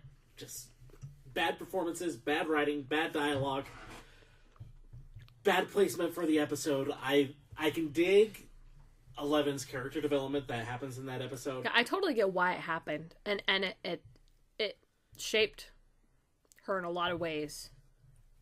It just could wasn't my have favorite. worked so much better. I don't think they had the time to do much with the other characters. Yeah, which is part of the And so, problem, I think. them being these, stereotype little, you got the Mohawk guy, you got the weird girl, you got the, big tough guy. They're eating beans, but he can afford products to keep his hair that way. Sure. See, Seems legit. you've looked into it with like a You've level never of hate lived a that, life of crime, Brady. You don't know how it goes. I really enjoyed it, and maybe it's I like X-Men a lot. I think I gave it a so harder- It worked for me. Good, I just I didn't go online and see all I don't like episode 7. I watched it and I was like, this is great. And then she's gonna go back and we're gonna see what's going on in Hawkins, and we'll get that'll be great too. But I don't know. It was refreshing. It was I think expanding the Stranger Things universe a little bit. We see that there's Which I more than liked just 11. that. Liked that. Did she in the previous episode? The last time we saw 11 before this, that's when she was visiting her mom. I think so. I liked that, like the Rainbow Room stuff. Yeah, that. that was well done. That was awesome. And that for sure connected the person that we saw last season who lost her daughter was in fact Jane or 11/Jane. I liked, I liked that they had a scene, like Empire Strikes Back or X-Men First Class, where, 11's getting some guidance from somebody else with abilities, showing her how to use her gifts, like Xavier and Magneto or Yoda and Luke, and you get to see how powerful she is. You see that her sister, has cool abilities too, and that opens it up for, if there's 8 and 11, who else is there? Because they can't keep going back to the Upside Down. Yeah. That can't be, the thing. They can't beat the show forever. Though at the end of the show, we see that the Mind Flayer is poised right over the school. Those kids are in there, and I'm gonna get them. But I don't think they can keep doing the Upside. How many times can stuff get loose? Really. Right. So I think that where we go from here is, what else were these guys up to in this laboratory with these kids, and how many kids are there, and what are they doing? And maybe for some reason they come back, so you stay in Hawkins, but you have, different characters running around causing mischief. I enjoyed it. I don't know. Maybe they weren't great acting or whatever. I wasn't really paying attention to that. I guess maybe that's maybe. Now I'm thinking about it, and the other characters didn't really care about, didn't really enjoy. It was pretty crazy intense that their whole thing was, we're going to kill people who've wronged us. Yeah, that was did. It was dang kids, maybe just go be happy. I was How gonna about say, trying to think or things through? instead or of- go listen to Avril Lavigne and take Avril out your Lavigne angst was that probably way. not born yet, but I'm aware of that, but that was the only reference I could think of at the moment because. Anyway. Aha. I can listen to Aha. Take on me. There you go. I don't know, man. I liked it. I liked cool superpowers. I liked, a gang of kids. Speaking of which, The Runaways starts next Monday, and I'm super excited to see it, even though I know it's going to be angsty and emo and Have you watched Marvel's the trailer? OC. Yeah. And, the trailer, it looks straight out of, what happens in the comics in the first couple of issues, and, I think it's going to be a good adaptation. Whether the acting is going to be up to scratch, So entertaining, I don't know. But I'm looking forward to seeing it. I know that episode 1 will happen, and it's the kids finding out about their parents, and all that. But then episode 2 is actually from the parents' point of view. Oh, okay. So Interesting. They have. I mean, in the comics, you do see their backstories, how they all got together. So maybe it'll be part of that, or they just go off their own direction. I don't know. I hope that it's good because I really love the comic and I want the show to do well, so that there's more attention to the comic because it's different and interesting and the Runaways don't really like the main Marvel hero. They're like, Captain America came and visited us one time. He had bad breath. We don't like him. Like, this guy's a tool. We don't like, Iron Man because he threw us in foster care and all this stuff. But I'm excited for that. But I liked episode 7. I might be the only one, but like it was fun for me. I liked, I hated it when I first saw it, and there's still lots of things I like to harp on, but I can see why other people like it. Mm-hmm. It's not like the worst episode of anything that I've ever seen ever. I just don't love it. That is, I don't know, pick a Heroes episode. Yeah, true. I was going to say. There are a lot of worse episodes, but For sure. I don't know. And and like you said, it gave 11, either you said or Brady said, more development and added a few new elements and opened up doors. People accused it of being like a backdoor pilot. I just think it was expanding the universe. Yeah, I agree. Like, I don't think they were... Because, like Brady said, the other characters weren't that strong to, like, I wonder what happened to Mohawk guy. Like, what else I don't think anybody's... I don't care about whoever 8 is hanging out with. I care about 8, and I thought... I liked the actress. I don't know.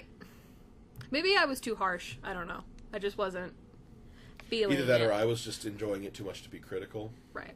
So... Which is totally fine. Like, and seriously, people listening... You don't have to listen to us. Just watch it. Make your own decisions. Don't let us influence you. I think it's worth... I don't know. I think you should absolutely watch them and watch them in order. Episode 7 wasn't my favorite. That's all. Mostly because I'm so focused on Steve. I can't even... Every minute that Steve is not on screen is just a wasted minute. Where you're there you go. I'm out. Everyone should Bye. be talking about Steve and wondering where he is. And oh my gosh. I totally forgot. A heartbreaking scene that turns into a really sweet moment. At the snowball, Dustin's done his hair with Steve's advice. He goes and asks more than one girl to dance, and they all turn him down. I hate all of you teenage girls. That broke my heart. So much. I know Dustin's not a real character. I don't care. And then we see Nancy, who's volunteering at that dance, I think, because she seems to be too old to be at a Jonathan was doing the pictures, right? And Nancy was volunteering or whatever. And so Nancy, being the cute high schooler, goes and dances with Dustin. It's so cute. And then you see all the other girls that, rejected Dustin, and they're like, well... Nancy Wheeler liked that, so maybe... So, I mean... That was... I really liked that, because, like, Will got a girl because he's a zombie boy, and Lucas and Max were dancing, and 11 and Mike got a kiss, and that just... Oh! And then the Mind Flayer's watching him. But what else did you want to talk about? I wanted to talk about Bob and his horrific What about death. Bob? that death was so bad. It was so bad. That was a funny reference. That was What about Bob? Don't hassle me, I'm local. I'm sailing. No, yeah. Ahoy! Ahoy! Man, I need to watch the movie again. Bill so Murray good. is a genius on a whole other level. I watched that movie too many times. Man Who in Knew high Too school. Little also is really Oh, good. so good. I love that movie. The first time I saw it, I actually missed the first 5 minutes, so I missed the whole premise and the whole Right. setup. Someone was like, "So what does he do?" Oh, and like it took a while to be like, to catch what up. on earth? I love in Stranger Things all the like homages to other films and like Stephen King novels and like I love that they were all in Ghostbusters outfits and nobody else dressed up.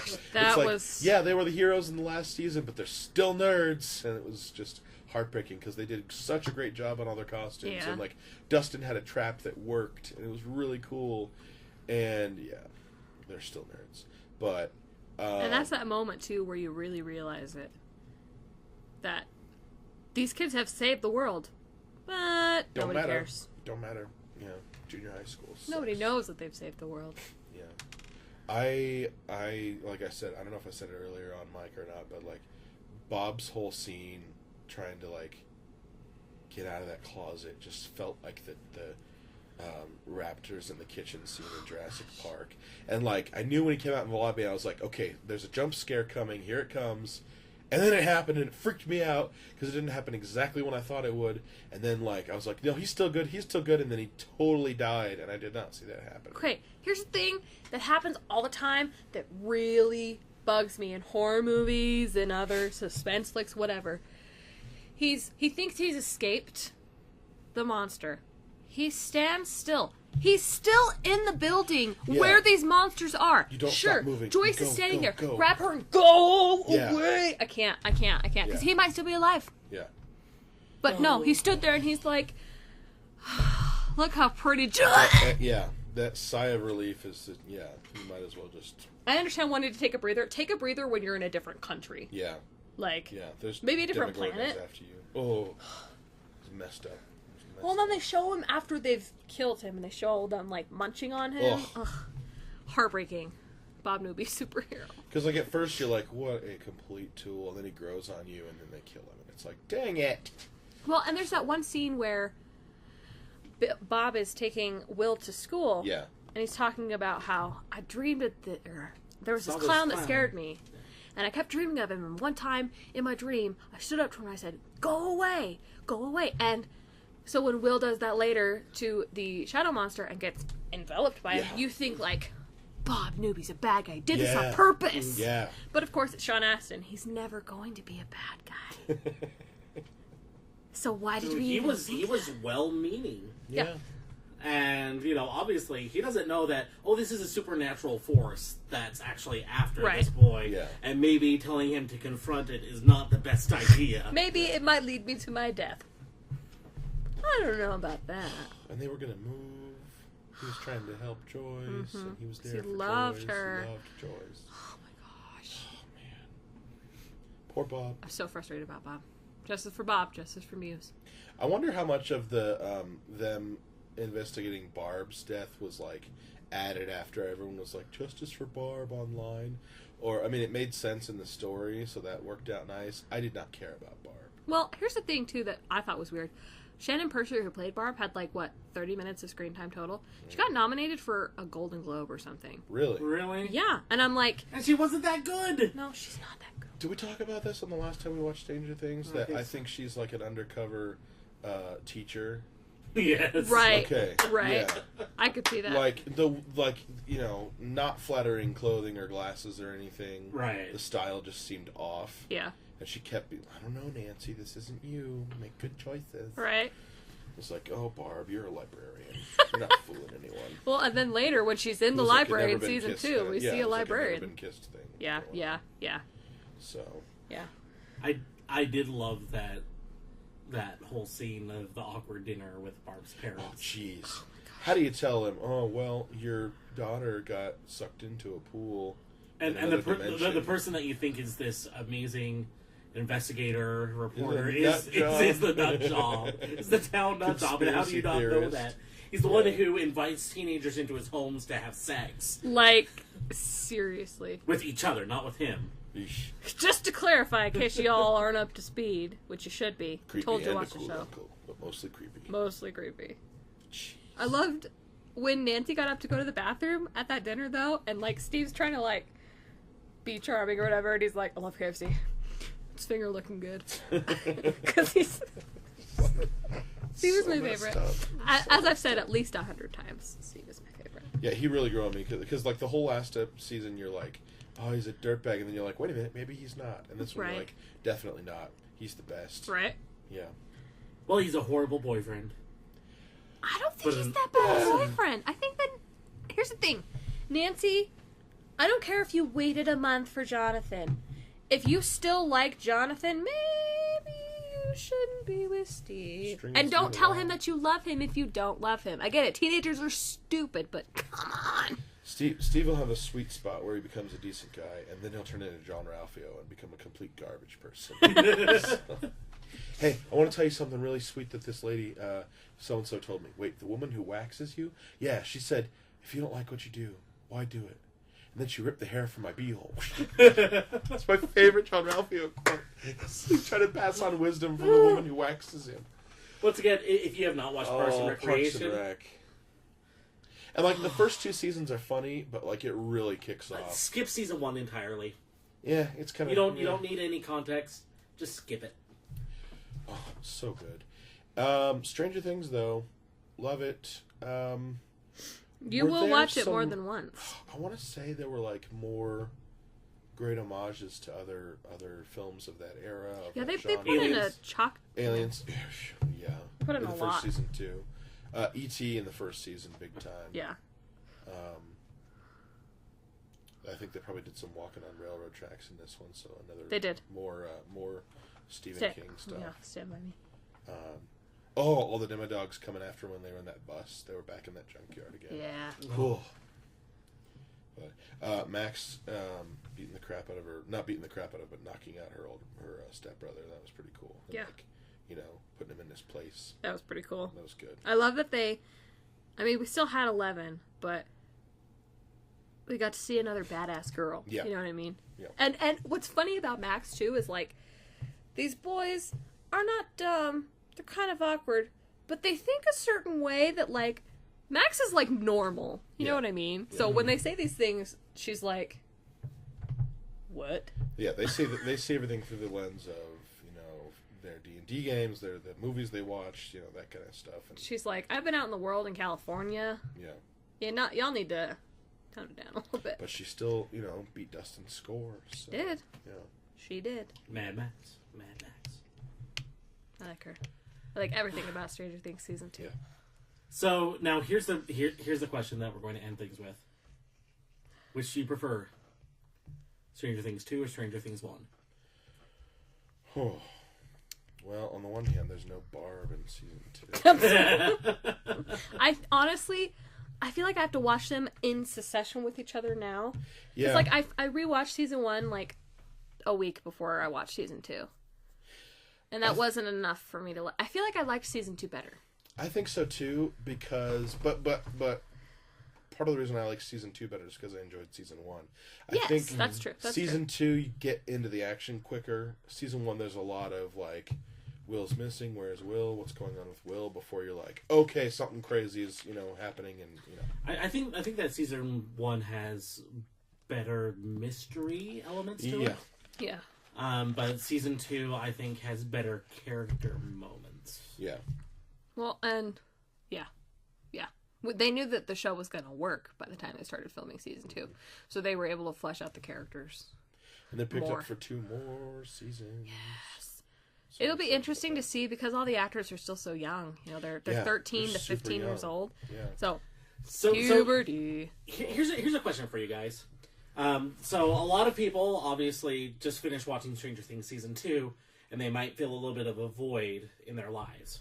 Mm-hmm. So what would you guys recommend that they watch, read, play that's similar in ways to Stranger Things that can kind of get some of that same sort of... going off of the role-playing element, I would say 1D10, the show. We also have a Bob, and he is just as lovable. Oh, no, he's not. There is so much shameless plugging going on right now, listeners. 1D10. Just listen my eye to hurts it. from winking at Brady, and his eye probably hurts from winking at me. No, we have a lot of fun. We try Bob's to a do great a good character. Show. He sounds like this. Has a bit of So, Batman? He is Christian Bale Batman? He is a dwarf with an eye patch, and he is a turd bucket. He's a jerk that nobody likes. Though part of me did feel bad when we learned a little bit more about his backstory. Part of me felt bad for him, and it was immediately placed by everyone going, "Nobody cares, Bob." Just like, when like sometimes people around you act in a certain way where you're like, "Ah, yes, I'm in the right room." That was that moment. So, but no, I think Adventure Zone. Like role playing wise, our show. We try to do a good job, and we're open for feedback and. I'm excited to see where Brady takes us. He's, got a fun story for us, and there's some good character stuff that goes on. I think some of the stuff that go watch some old Spielberg. Read just some pick Stephen a reference King. in Stranger Things season 2 and run with that. I'm always gonna. If someone said, "What should I be watching right now?" I'm always gonna say Empire Strikes Back and Jaws, but like this time, really like Empire Strikes Back and Jaws, because besides them being 2 of the best movies ever, they also, maybe we'll scratch that same itch you get from watching Stranger Things. Right. So I'm not really into horror, and so I can't really. A couple of suggestions that I have. Fringe. Oh, that's a good one. That's a good one.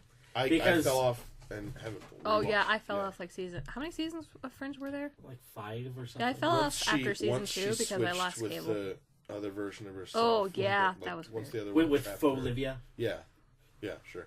But you know, there you have parallel world. You have secret government organizations trying to hide things from the public. You have John Noble.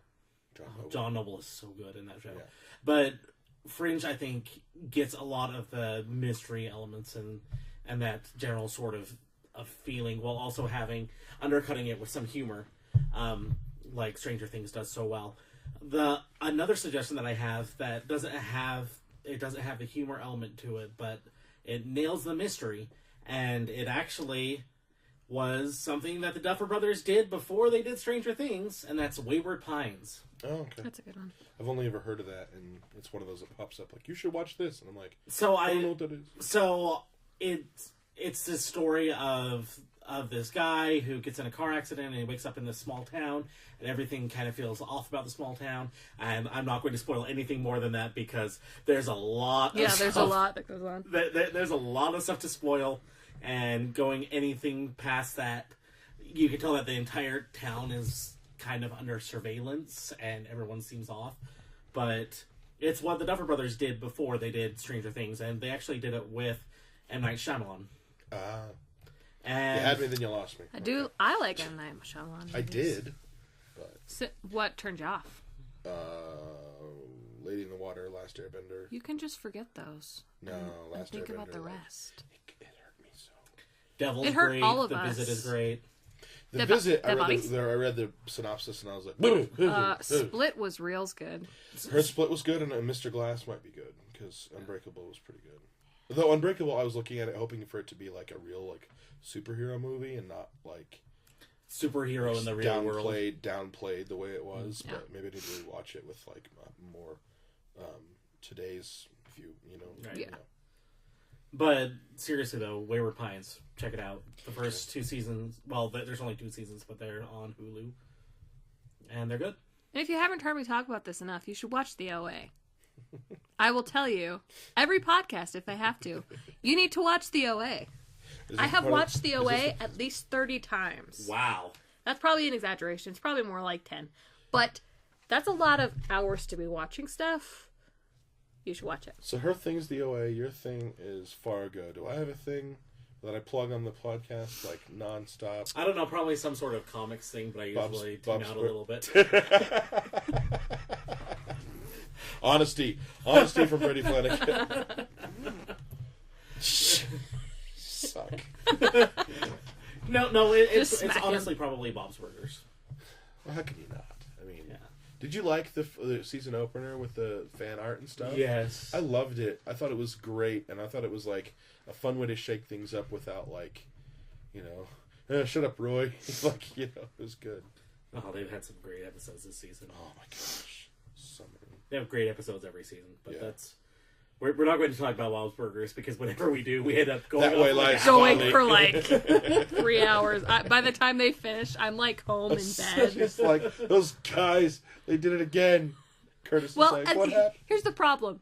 When I asked you guys about it, and I said I didn't like poop jokes, you said, so there's not poop jokes, except there's this one episode where this and this happens and it's really funny, then there's this joke about poop, and then I'm like, give me something else. And so you said, okay, but this other episode where this happens and then they talk about poop. Well, like you look at like you thought of every seasonally right now, like Turkey in the Toilet is funny, but the whole thing hinges on someone keeps putting their Thanksgiving turkey in a toilet. So there is a poop joke in there where, whoa, who pooped that? And can I intern with you, or can I mentor with you? Well, and then there are also jokes like you have, so you have Gail, who's Linda's the mom's sister, and she's a cat lady, and she's voiced by Megan Mullally. I love Megan Mullally. The incomparable Megan Mullally. She's my fave. And I have a lot of favorites apparently. so there's an episode, The Art Crawl, where where This is she has a this poop joke. It's a she has this adjacent. vision where she has to she She's- feels like her life calling is to paint animals anuses. Yeah, this is not a show for me. It really is though, because it's so I'm funny. sure it's funny, but you guys need to find examples that Okay. I will find humorous. All right, None we'll of do this that. is funny. We'll do that off mic because it's worth seeing. You can watch The Kids Rob a Train. There's no poop jokes in that one, I don't think. No. Well, and everything I've ever seen about Tina Belcher seems like I would find that funny. Yeah. But people keep talking about poop jokes, and I'm like, I don't want a Family Guy. I don't. No, it's not. I know that it's not. Even, no, I know that no. it's not, No. but I don't even want to like. Look, Gene is just a middle school boy who likes fart jokes or farts in general, and that just happens. So you just, you have brothers, right? Yeah. It's a thing that happens, and you just kind of ignore it and go, that's just... No, you silly boys. Yeah. So, if you like Stranger Things, you should watch Bob's Burgers. Apparently. Because everybody should watch Bob's Burgers. And if you like the Bible, you should and, watch Bob's Burgers. and if you want a story about government conspiracies in Indiana, you can watch Parks and Recreation. Oh, yeah. So, have you guys there watched you go. Mindhunter? I didn't even think about that. I've been watching that. It's really good. Except there's a couple parts where they showed dead animals that aren't actually dead. Like, it's just makeup. And I have to anytime I see them in my head, I have to keep thinking, okay, so what's really happening here is there's that little doggy laying on the ground, and they put some makeup on and said, okay, play dead. And the doggy played dead for the picture, and then they're like, good boy. And then fed him lots of treats and loved him and bathed him and, were really good to him. No dead animals. Nope, they killed him. I will kill you. You want to die in the cold? I'll send you there. So, one other suggestion. The Goldbergs. Oh, yeah. Yeah. That's that same era. Yeah. Yeah, because it's all about the 80s. And Oh, if we're going to the 80s, yeah, Sing Street. I mean, I'll recommend that until the dogs come home. So good. I It's can't so not good. smile. Yeah. Not even 5 minutes ago, I was listening to Brown Shoes on my Spotify. so good. It's such a great song. So good. If you guys haven't seen Sing Street, 1, what is wrong with Fix you? your life. 2, how dare you? Yeah. As Mindy Kalik's character says in The Office. I have a few questions. Number 1, how dare you? And with that, we're going to go ahead and let you guys loose. I'm sure that we're going to keep on talking about great shows, but we're starting to get further and further from Away from our Stranger topic Things. of Stranger Things All right, season well, 2. I want to take a moment and talk about what's really important, everyone. That, of course, is Star Wars. Ooh, things to come. As we record this, if you go, you can go to how many days until Star Wars Episode 8? How many days until StarWars.com? I can tell you that at this moment we're recording 27 days, 1 hour, 42 minutes, and 3, 2, 1 seconds until Episode 8, The Last Jedi. I have not seen any trailers, again. I've avoided all news. I've avoided all spoilers, as is my habit for these movies. I did watch the trailer for Rogue one time, maybe twice. Well, And that's different. I feel. it's different because, the stakes We are know different. what happened, Yeah, basically. I mean, like, they're gonna die. They're gonna die. But, the movie is so good that every time I watch it, I'm still like, maybe this time. Right. Maybe they'll escape Maybe the this scare. time. But in all seriousness, The Last Jedi is upon us, and when we get off the mic, I'm going to do my best to convince everyone at this table that we should talk about it as our December podcast. Maybe we will. Maybe it'll be a sum up of 2017. Whatever. That's usually January. That's usually January? Okay. Well then, Star Wars. Maybe it'll happen. Nothing but Star Wars. Have you seen Oscar Isaac do that? I have not. Yeah, he plays the It's guitar and he amazing. sings it, and it's beautiful. It's beautiful. It's life-changing. That's another one where I'm like, yeah, I'd watch anything that dude's in. Yeah. I All right, do and watch we will anything let that you dude- go, and we will see you next month. Star Wars! Bye, love you.